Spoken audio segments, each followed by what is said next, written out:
Cueste lo que cueste, con esta expresión Donald Trump no solo se ha apropiado del famoso whatever it takes de Mario Draghi, sino que ha definido la ausencia de límites de los ataques a Irán. Asegura que Estados Unidos tiene capacidad para ir mucho más allá en la operación Furia Épica y que seguirá adelante. We will easily prevail. Prevaleceremos fácilmente, ya estamos muy adelantados en nuestras proyecciones, pero sea cual sea el momento está bien. Cueste lo que cueste, siempre lo lograremos. Desde el principio proyectamos de 4 a 5 semanas, pero tenemos la capacidad de ir mucho más allá y lo lograremos. We projected 4 to 5 weeks, but we have capability to go far longer than that. We'll do it. 4 o 5 semanas es el marco temporal en el que se mueve ahora Estados Unidos y la Casa Blanca asume que la campaña podría prolongarse y que el coste no será el factor decisivo. Donald Trump sostiene que Estados Unidos ya va sustancialmente adelantado en los tiempos previstos, pero también ha advertido de que la gran ola, así la ha calificado, todavía no ha llegado. Así se lo ha trasladado a un periodista de la CNN. Según el presidente, Estados Unidos ni siquiera ha empezado a golpear a Irán con fuerza. El mensaje es claro, la ofensiva actual no es el techo, sino el preludio, o al menos esa es la lectura que estamos haciendo entre líneas de lo declarado por parte de Trump. Los objetivos son claros para el presidente. Primero, destruir la capacidad de misiles de Irán y su producción futura. Segundo, aniquilar su armada. Tercero, impedir que Irán obtenga un arma nuclear. Y por último, cortar la capacidad del régimen para armar y financiar milicias fuera de sus fronteras. Es decir, no está hablando de contención, sino de degradación estructural. La justificación estratégica también está muy definida.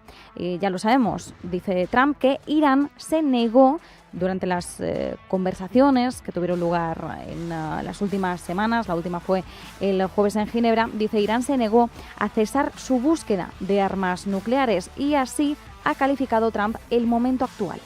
Esta era nuestra última y mejor oportunidad de hacer lo que estamos haciendo, eliminar las amenazas intolerables que plantea este régimen enfermo y siniestro. Realmente están enfermos y son siniestros.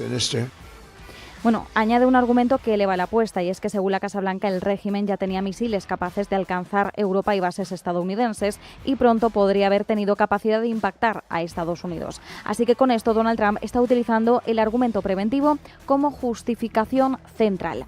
En paralelo vemos la reacción de los países del Golfo. Emiratos Árabes Unidos, Qatar están moviendo ficha, más de puertas para adentro, buscan una vía de escape diplomática que acorte esta campaña militar de Estados Unidos y que evite una escalada regional con impacto directo en los precios de la energía.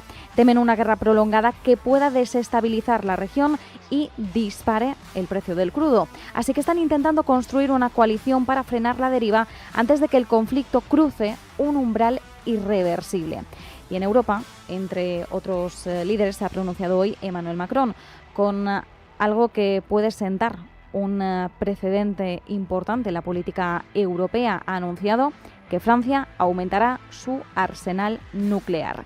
Donald Trump ha dejado claro que Estados Unidos puede sostener esta operación durante un mes o incluso más tiempo, pero la principal cuestión ahora es cuál es el objetivo final una vez alcanzado el supuesto de la prevención nuclear. ¿Se dirige Trump hacia una derrota total del régimen? La huella del primer ministro israelí, Benjamin Netanyahu, también está presente.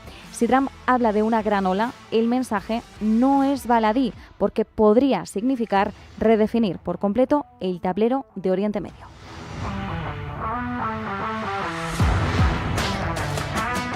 La muerte del ayatolá Ali Jamenei este fin de semana ha empujado a Irán a su crisis más peligrosa desde la Revolución Islámica de 1979. La República afronta una prueba existencial con una guerra en su propio terreno, una sucesión sin resolver y una creciente tensión interna.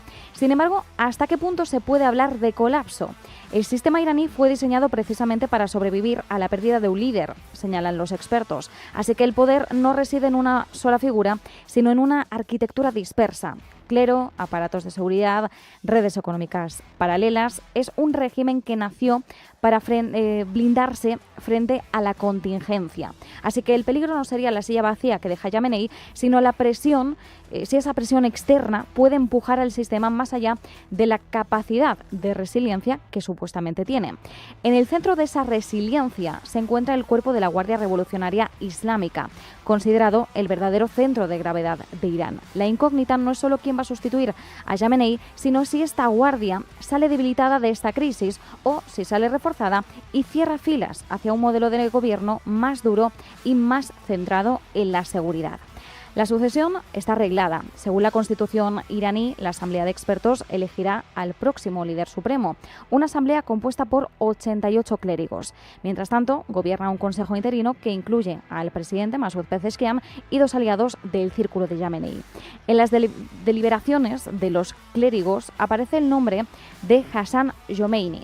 Es nieto del ex líder supremo Ruhollah Jomeini, un apellido fundacional porque Ruhollah es considerado el fundador de la República Islámica de Irán.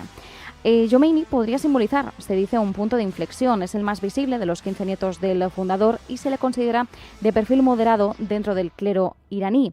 Representa una sensibilidad más pragmática y mantiene estrechos vínculos con reformistas, como los expresidentes Mohammad Yatami y Hassan Rouhani. Aunque es leal a la República Islámica, en ocasiones ha expresado su desacuerdo con las autoridades. Su perfil, se dice, tensiona a los sectores más duros. Los mercados energéticos miran de reojo. Según Capital Economics, el desenlace va a definir no solo la política exterior iraní, sino también la prima de riesgo global, y desglosa 4 posibles escenarios. El primero sería un escenario de statu quo, un sucesor moldeado a imagen de Jamenei que preserve una postura de línea dura hacia Occidente y un modelo económico dominado por el Estado. Se traduciría en una economía asfixiada por sanciones permanentes y riesgo geopolítico estructural.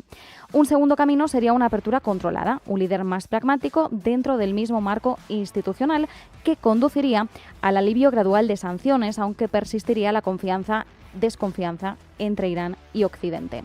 El tercero sería una transición democrática impulsada por una derrota militar humillante. El corto plazo sería inestable, pero la reintegración global transformaría la economía a medio plazo.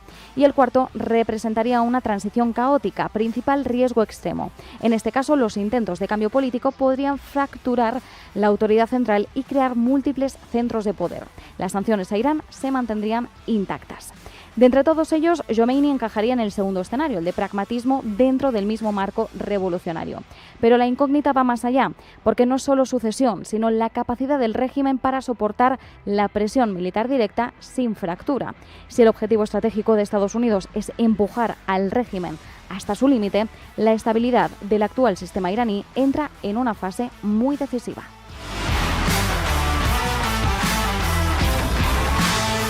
Petróleo en $100. El mercado ya no descarta el crudo en 3 dígitos. Si el estrecho de Hormuz se bloquea de forma prolongada, el shock energético podría superar en intensidad al embargo árabe de los años 70.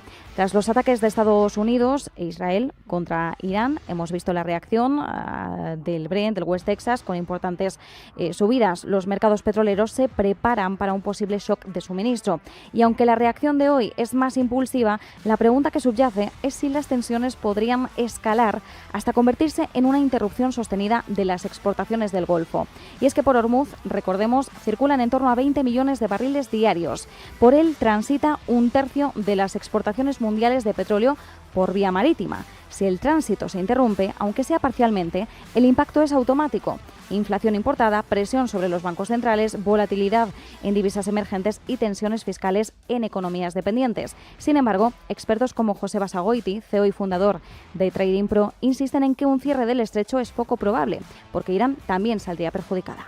Y el estrecho de Hormuz, el problema es que Irán no sale beneficiado tampoco de ello. Es como te das un tiro en el pie. Entonces, ahora mismo está intentando dejar pasar a buques pues con bandera rusa, con bandera china, tratando de que, pues asustar, ¿no?, al resto de buques para que no pasen, pero se puede decir que está cuasi cerrado, no cerrado, es decir, hay cierto tráfico y como comentas, Irán sale muy perjudicada. A ver cómo aguanta Irán también sin, al final, pues toda esa producción de petróleo y esa exportación a China, sin todos esos excedentes que saca, cómo aguanta la guerra. Entonces, no creo que esto tenga mucho recorrido.